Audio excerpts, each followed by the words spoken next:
नाम मैक्स है।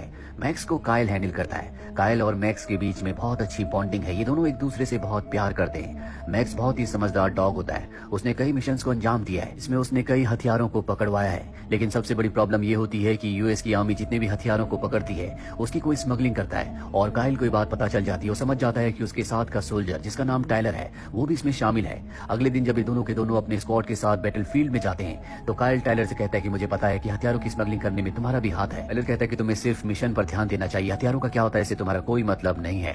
और तभी इनके आगे जो इनका डॉग मैक्स चल रहा होता है अचानक से रुक जाता है। मैक्स पीछे मुड़कर काइल को देखता है। काइल उसे आगे बढ़ने का इशारा करता है और जब मैक्स आगे बढ़ता है तभी वहां पर एक बहुत बड़ा धमाका होता है। ये देखकर काइल घबरा जाता है क्योंकि वो मैक्स से बहुत प्यार करता है। वो टाइलर से कहता है कि मुझे कवर फायरिंग दो और खुद वो मैक्स के पास चला जाता है और टाइलर उसके साथ धोखा करता है। वो खुद पत्थर के पीछे छुप जाता है। वो उसे कवर फायरिंग नहीं देता और जब सब के सब काइल के पास पहुंचते हैं तो काइल को गोली लग चुकी होती है। उसकी मृत्यु हो जाती है। वो अपने देश के लिए शहीद हो गया। काइल की मौत का कारण सिर्फ और सिर्फ टाइलर है। अगर उसने उसे कवर फायरिंग दी होती तो उसकी जान बच सकती थी। यहाँ पर काइल की मौत के बाद मैक्स पूरी तरह से टूट जाता है। वो चर्च में काइल की फ्यूनरल सेरेमनी में भी जाता है जहाँ पर वो उसकी बॉडी के उसके ताबूत के सामने बैठ जाता है और जब आर्मी वाले उसके ताबूत को ले जा रहे होते हैं तो मैक्स पूरी तरह से अग्रेसिव हो जाता है क्योंकि वो नहीं चाहता कि कोई भी काइल को उससे दूर ले जाए। पर जब काइल का छोटा भाई उसके सामने आता है जिसका नाम जस्टिन है तो मैक्स पूरी तरह से शांत हो जाता है क्योंकि जस्टिन का चेहरा अपने भाई काइल से हूबहू मिलता है और मैक्स को ऐसा लगता है जैसे जस्टिन के रूप में उसने काइल को पा लिया। और जस्टिन को डॉग्स बिल्कुल पसंद नहीं होते लेकिन वो मिलिट्री वालों की यहाँ पर अपने भाई के ताबूत को गाड़ी तक ले जाने में मदद करता है। मैक्स भी उसके पीछे आ रहा होता है जिसके बाद मैक्स को गाड़ी में बंद कर दिया जाता है। अगले दिन जस्टिन को दिखाया जाता है जो अपने घर पर होता है। वो अपने भाई की मौत से पूरी तरह से टूट चुका है और वो अपने बड़े भाई की मौत का कारण अपने पिता को समझता है क्योंकि उसी के पिता चाहते थे कि वो आर्मी में जाए क्योंकि वो खुद भी कभी आर्मी में थे। इसीलिए उसके अपने पिता से आर्ग्यूमेंट्स भी हो जाते हैं। और तभी वहाँ पर जस्टिन की मॉम आती है। वो बताती है कि मुझे अभी अभी फोन आया था जिसमें मुझे बताया गया कि मैक्स को अब वो लोग मार रहे हैं। ये पूरा का पूरा परिवार मैक्स से मिलने के लिए जाता है। उसे केज के अंदर बंद किया होता है। यहाँ पर आर्मी ऑफिसर बताता है कि काइल की मौत का इसके ऊपर बहुत गहरा असर पड़ा है, इसीलिए बहुत ज्यादा अग्रेसिव हो गया है। ये किसी के लिए भी खतरा बन सकता है, इसीलिए हमारे पास इसे मारने के अलावा कोई भी रास्ता नहीं है। और जब जस्टिन मैक्स के पास जाता है तो पूरी तरह से शांत होकर वहीं पर बैठ जाता है। साथ ही वो जस्टिन के ऑर्डर्स भी फॉलो करता है जो देखकर सबके सब हैरान होते हैं। और यहाँ पर जस्टिन की फैमिली तय करती है कि वो मैक्स को अडॉप्ट कर लेंगे क्योंकि मैक्स काइल के बहुत करीब था। काइल उससे बहुत प्यार करता था और अब ये परिवार मैक्स को अडॉप्ट कर लेता है। मैक्स को अपने घर लाते हैं लेकिन फैसला करते हैं कि उसे लॉन में रखा जाएगा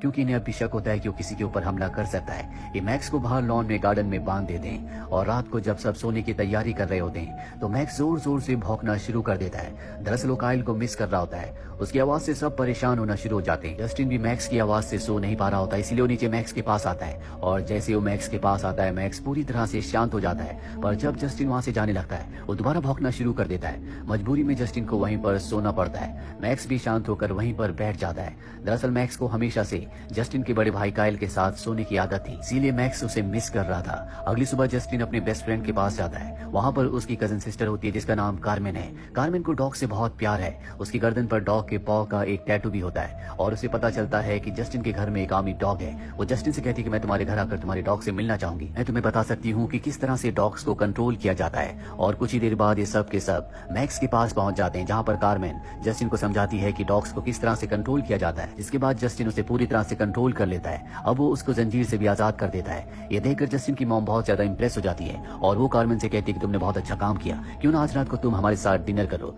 और रात को जब ये सब के सब एक साथ डिनर कर रहे होते हैं तो बाहर मैक्स जोर जोर से भौंकना शुरू कर देता है और जब ये दरवाजा खोलते हैं तो वहाँ पर टाइलर होता है। टाइलर अंदर आकर कहता है कि मैं कुछ दिनों की छुट्टी पर घर वापस आया हूँ, मुझे काइल की मौत का बहुत दुख है। और इसके बाद ये टाइलर को मैक्स के पास ले जाते हैं। मैक्स उसे देखकर और भी ज्यादा अग्रेसिव हो जाता है और जोर जोर से भौंकना शुरू कर देता है यहाँ तक कि वो अपनी जंजीर के हुक को भी उखाड़ कर टाइलर के ऊपर हमला करने के लिए उसकी तरफ बढ़ता है। लेकिन तभी वहाँ पर जस्टिन और कार्मेन आ जाते हैं। वो उसे रोक लेते हैं और इस तरह से टाइलर बच जाता है। दरअसल मैक्स को पता है कि काइल की मृत्यु का कारण और कोई नहीं बल्कि टाइलर है। अब क्योंकि मैक्स ने टाइलर के ऊपर हमला किया था इसीलिए जस्टिन के पिता अगले दिन उसके लिए केज लाते हैं और कहते हैं कि मैक्स को हमें इसके अंदर रखना होगा। मैं नहीं चाहता कि वो किसी और के ऊपर भी हमला करे।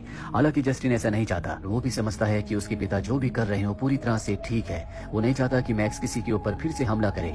रात को जस्टिन अपने मॉम और डैड के साथ परेड देखने के लिए जाता है। यहाँ पर बहुत सारे क्रैकर्स भी फट रहे होते हैं। जस्टिन को मैक्स की याद आना शुरू हो जाती है। वो उसकी चिंता करता है क्योंकि उसे पता है कि कहीं ना कहीं वो पटाखों की आवाज से डरा हुआ होगा। वो भागता हुआ वापस अपने घर आता है जहाँ पर मैक्स सच में बहुत ज्यादा डरा हुआ होता है। उसकी केज को खोलता है लेकिन वहाँ से मैक्स बाहर नहीं निकल रहा होता। इसीलिए जस्टिन खुद उसके साथ अंदर जाकर बैठ जाता है और मैक्स को शांत करता है। अगले दिन टाइलर को दिखाया जाता है जो जस्टिन के पिता से मिलता है और कहता है कि आपके बेटे की मौत का कारण मैक्स है। उसने आपके बेटे काइल के उनके ऑर्डर्स को फॉलो नहीं किया और उस जगह चला गया जहां पर खतरा था। इसी वजह से कायल की मृत्यु हो गई। साथ ही वो उनके वेयर हाउस में कुछ काम भी करना चाहता है, जिसकी परमिशन जस्टिन के पिता टाइलर को दे देते हैं। लेकिन वो इस बात से बहुत दुखी और बहुत गुस्से में होते हैं कि उनके बेटे कायल की मौत का कारण मैक्स है। वो घर आकर उस पर गन तान देते हैं, पर इससे पहले कि वो उसे मारते वहां पर जस्टिन आ जाता है। जस्टिन उन्हें ऐसा करने से रोकता है और वो रुक जाते हैं। जस्टिन को पूरा यकीन है कि मैक्स कभी ऐसा नहीं कर सकता, इसीलिए अगले दिन वो सार्जेंट से मिलने जाता है। वहाँ पर सार्जेंट उसे बताते हैं कि मैक्स कायल से बहुत प्यार किया करता था। मैंने अपनी पूरी जिंदगी में मैक्स से समझदार डॉग कभी नहीं देखा।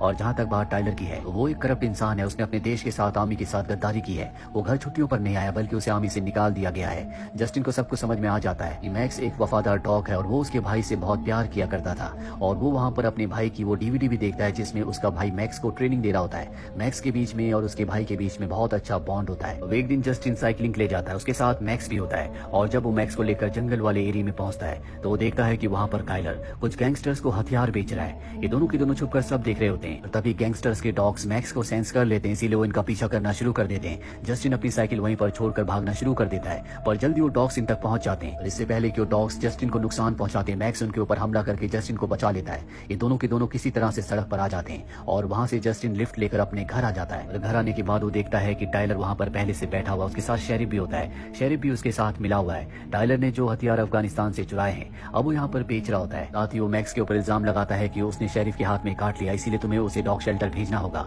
यहाँ पर जस्टिन सब कुछ सच बताना चाहता है, वो उसका विरोध कर रहा होता है, पर तभी उसे टाइलर अंदर ले जाता है और अपनी गन दिखाकर कहता है कि अगर तुमने मेरे बारे में किसी को कुछ बताया तो मैं तुम्हारे पूरे परिवार को मार दूंगा। जस्टिन डर जाता है क्योंकि अभी उसने अपने भाई को खोया है और अब वो अपने माता पिता को नहीं खोना चाहता, इसीलिए वो किसी को कुछ नहीं बताता। और अगली सुबह यहाँ से डॉग शेल्टर वाले मैक्स को अपने साथ ले जाते हैं। जस्टिन इसके बाद हमेशा चुपचाप रहना शुरू कर देता है। जस्टिन के पिता को शक होना शुरू हो जाता है और जस्टिन के पास जाते हैं और पूछते हैं कि अगर तुम्हें कुछ पता है तो मुझे बता दो, पर जस्टिन उन्हें कुछ नहीं बताता। जस्टिन के पिता को यहाँ पर टाइलर पर भी शक हो रहा होता है क्योंकि वो उनके वेयर हाउस को कुछ सामान रखने के लिए यूज कर रहा होता है। और अब वो अपने वेयर हाउस की तरफ जाते हैं, जहाँ वो देखते हैं कि काइलर शेरिफ के साथ एक बॉक्स को गाड़ी में रख रहा है जिसके अंदर हथियार है। पर इससे पहले कि वो कुछ कहते इनका एक साथी उन्हें गन पॉइंट पर लेकर किडनैप कर लेता है। वही मैक्स को दिखाया जाता है जो डॉग शेल्टर में है। उसे एक आदमी केज के अंदर डालने की कोशिश कर रहा होता है और वो मैक्स को कंट्रोल नहीं कर पाता और मैक्स वहां से भाग जाता है। घर पर दिखाया जाता है जहां पर जस्टिन की मॉम को जस्टिन के पिता का वॉइस नोट मिलता है जिसमें उन्होंने कहा होता है कि आज रात को वो अपने हंटिंग हाउस में रुकेंगे।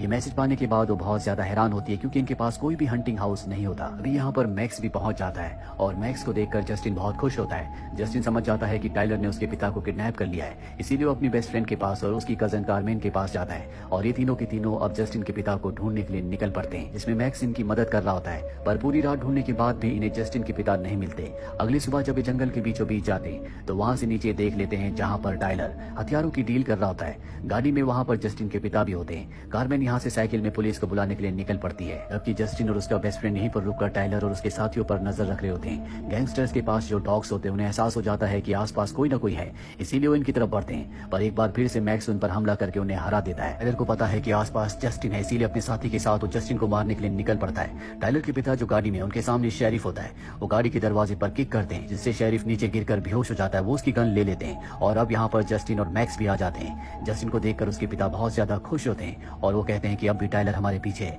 इसीलिए हमें अलग अलग रास्तों से यहाँ से निकलना होगा। दोनों जंगल के अलग अलग रास्तों से निकलना शुरू कर देते हैं। थोड़ी देर बाद वहाँ शेरिफ को होश आ जाता है, जिसके बाद गाड़ी से वो इनका पीछा करना शुरू कर देता है। जल्दी वो जस्टिन के पिता के सामने होता है, पर इससे पहले कि वो जस्टिन के पिता को गाड़ी से कुचलता, जस्टिन के पिता उस पर कई गोलियां चलाते हैं जिससे उसकी गाड़ी का बैलेंस बिगड़ जाता है और गाड़ी नीचे खाई में गिरकर ब्लास्ट हो जाती है जिससे शेरिफ की मौत हो जाती है। वही जस्टिन को दिखाया जाता है जो एक रेलवे ट्रैक के ब्रिज के ऊपर होता है, पर तभी वहाँ पर टाइलर पहुंच जाता है। टाइलर कहता है कि तुम्हारी वजह से मेरी आज की डील कैंसिल हो गई। आज मेरे हथियारों की डील होने वाली थी, लेकिन तुम्हारी प्रेजेंस की वजह से वो सब के सब लोग वापस चले गए और अब वो जस्टिन को मारना चाहता है। वो जस्टिन को गोली मारने वाला होता है कि तभी मैक्स उसके ऊपर हमला कर देता है और खुद भी उसके साथ ऊपर से नीचे ब्रिज से गिर जाता है। टाइलर की मौत हो जाती है। मैक्स अभी जिंदा है पर वो बहुत जख्मी है।